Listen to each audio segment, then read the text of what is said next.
அதிலும் சில தலைவர்கள் பாரதிய ஜனதா கட்சியுடைய புதிய தலைவர் வாய் பிடிச்சதோ மாங்காய் பிடிச்சதோ என்று பேசுகிறார் என்று சொல்கிறார். எனக்கு பேச வேண்டிய அவசியம் இருக்கிறது. உங்களை யாரு நான் பேசது? தேச உணர்வோடு இருங்கள். இல்லை என்றால் எல்லோரும் பாகிஸ்தானுக்கு போய் விடுங்கள். அவ்வளவுதான், வேற ஒண்ணு.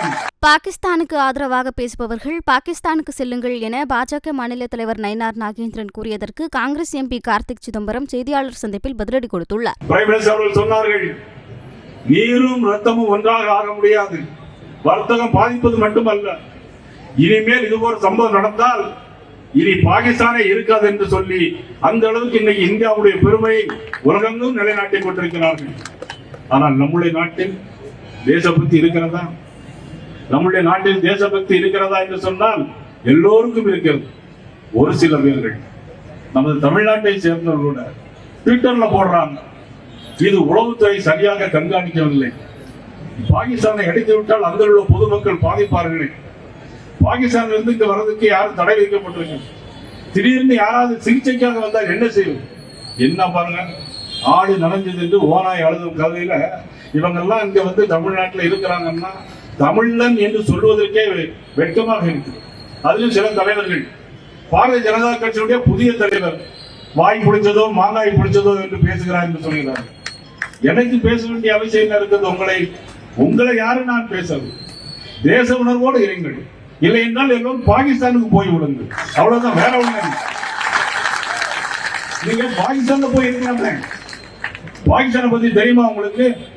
இந்தியா, நம்ம பாகிஸ்தான் இந்தியா பிரியும் போது அங்குள்ளவர்கள் அந்த ஒப்பந்தப்படி அங்குள்ளவர்கள் இந்தியாவுக்கு வரலாம், அல்லது இங்க இருந்து போக வேண்டியவர்கள்லாம் அவங்க பாகிஸ்தானுக்கு போகலாம் அப்படின்னு ஒப்பந்தம் போடப்பட்டு எல்லாரும் ரயில் ஏறி போறாங்க.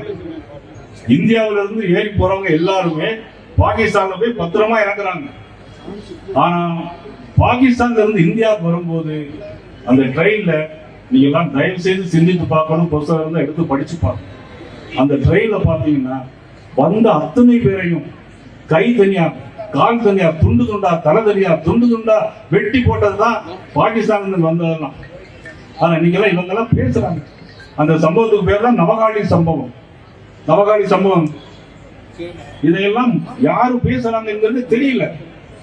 இவங்க எல்லாம் எதுக்கு இருக்கிறாங்கன்னு தெரியல.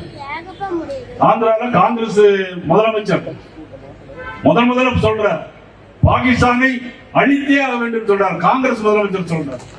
நம்முடைய முதலமைச்சர் எந்த விதமான பதில் இல்லை.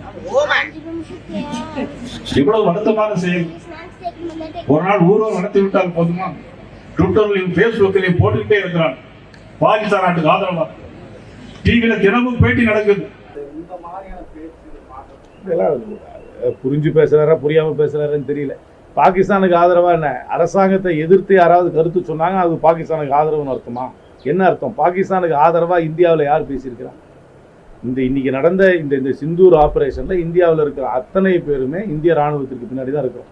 யாரும் இந்திய ராணுவத்தையோ இந்திய அரசாங்கத்தையோ குறை சொல்லவில்லை. ஆனால் இவர் யாரை குறிப்பிட்டு சொல்கிறார்? பாகிஸ்தானுக்கு ஆதரவாக இந்தியாவில் யார் பேசியிருக்கிறார்கள் என்று அவர் தெளிவாக சொல்ல வேண்டும். அதனால் இதெல்லாம் சும்மா அது இவ்வளவு நாளாக நல்லா தான் இருந்தார். இப்போ வந்தப்புறம் ஏன் இப்படி பேசுறாருன்னு தெரியல.